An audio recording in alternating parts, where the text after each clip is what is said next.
All right, so we're diving into storytelling in marketing today. You want to use it to really level up your marketing. Yeah, it's huge.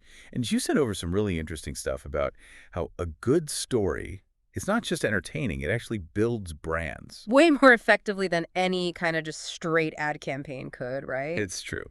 So we all know that stories hook us, but why? Why do they work so well? What is it about a narrative that makes us remember a brand or a message long after we've, clicked away or whatever? Well, it's funny because we often think of stories as, yeah, entertainment. Right. But think about it. They're how humans have always learned and passed on information, like way back in the day. Oh, yeah, before even writing. Exactly. Our brains are literally wired to process stories differently than just straight facts. It's like that saying, people might forget what you said, but they'll never forget how you made them feel. Oh, like that. And stories, they really make us feel something, don't they? Yeah, Yeah. they really do.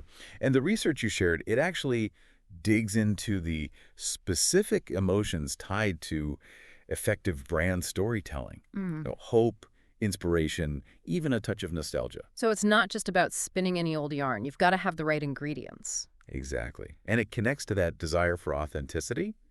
Consumers, especially younger generations, they can sniff out a fake a mile away. Oh, totally. They want brands that get them, that share their values. Okay, so how does a brand DO that through storytelling? How do you go from selling a product to being a relatable friend? Hmm.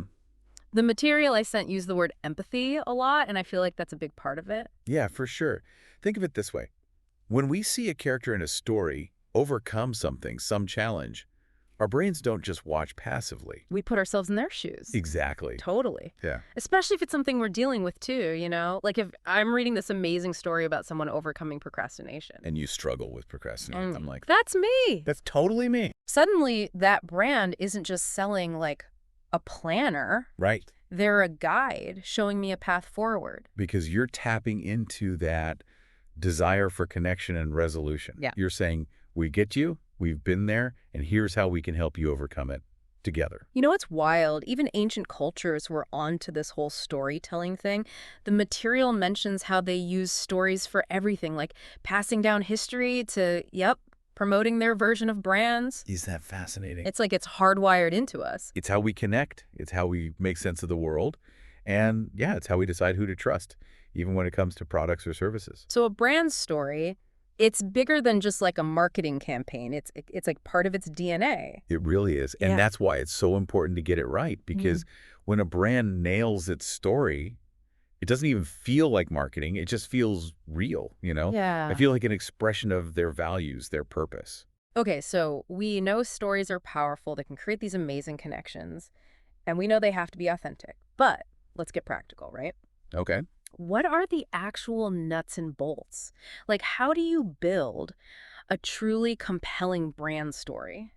The material I sent had some really great advice here. Yeah, it did.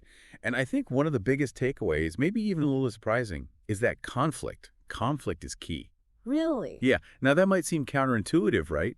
Because we usually associate brands with happy feelings, good vibes. But honestly, conflict is what draws us in. Oh, 100%. We all want a good villain, right? Like, give me a hero who's up against the odds facing some serious challenges. Exactly. And in a brand story, the villain, it might be a common problem your audience faces, something they struggle with. Okay, so for example, let's say you're a company, right, and you're selling productivity software.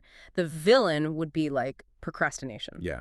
Or feeling overwhelmed, like you can't get on top of everything. Yeah. Yes. And then your brand, your story becomes about how you help customers defeat that villain so they can finally feel in control, organized, accomplished. Exactly. But it can't just be any story. It has to feel authentic to your brand and the solution you're actually offering. So you can't just slap a dragon on it and call it a day. No. It's got to be grounded in the reality of what your brand delivers. Yes, because ultimately you want your audience to be like, yeah, that's a story I relate to. That's a brand I can trust to actually help me. Which brings up another point, because like you said, every audience is different. Oh, yeah. They have different values, different things they want out of life, different villains. Different villains, Yeah. absolutely. Which means the same story isn't going to work for everyone. And that is where knowing your audience really, really well comes in. It's like, you know how they say, don't find customers for your products, find products for your customers. But with storytelling, it's more like, find the right story for your audience. And this is where things get really interesting. How we tell stories is changing, right? Like, we're way past just thinking about billboards or TV Oh, commercials. yeah, for sure. The stuff you shared talked about brands using video, social media, even like data woven into their narratives. Date storytelling, it sounds very 21st century. It is. But I kind of get it, actually, because numbers can be powerful, right? Totally. Especially if you present them in a way that really makes us feel something. Right. Think about a company and they've helped thousands of customers, Right. right? Instead of just being like, we've served X number of people. Yeah, we're number one. Right, exactly. But they actually tell individual stories, you know? They show how their work has made a difference in real people's lives. So those numbers have faces. Exactly. They have emotions. There's a connection there to what the brand's all about. It's, like you said, making sense of the world through stories, but with numbers as part of the story. It reminds me of that quote, I think it was Brene Brown, who said something like, maybe stories are just data with a soul. Ooh, I like that. And that kind of gets to a bigger thing that the research talked about.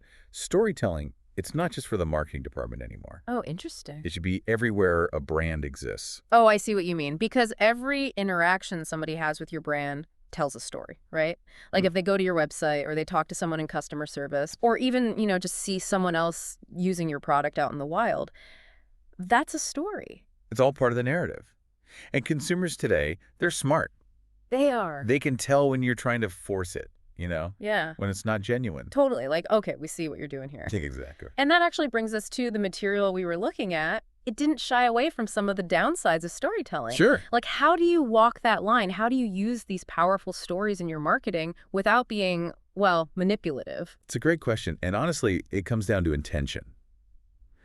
Just because we can make someone feel a certain way Doesn't mean we should. doesn't mean we should. Yeah. Exactly. Right. Especially if it's like we're using some fear tactic or making them feel insecure just to get them to buy something. Yeah, that never works long term. Never. It backfires. It makes you wonder, some brands need a reminder their customers are actual people, Right.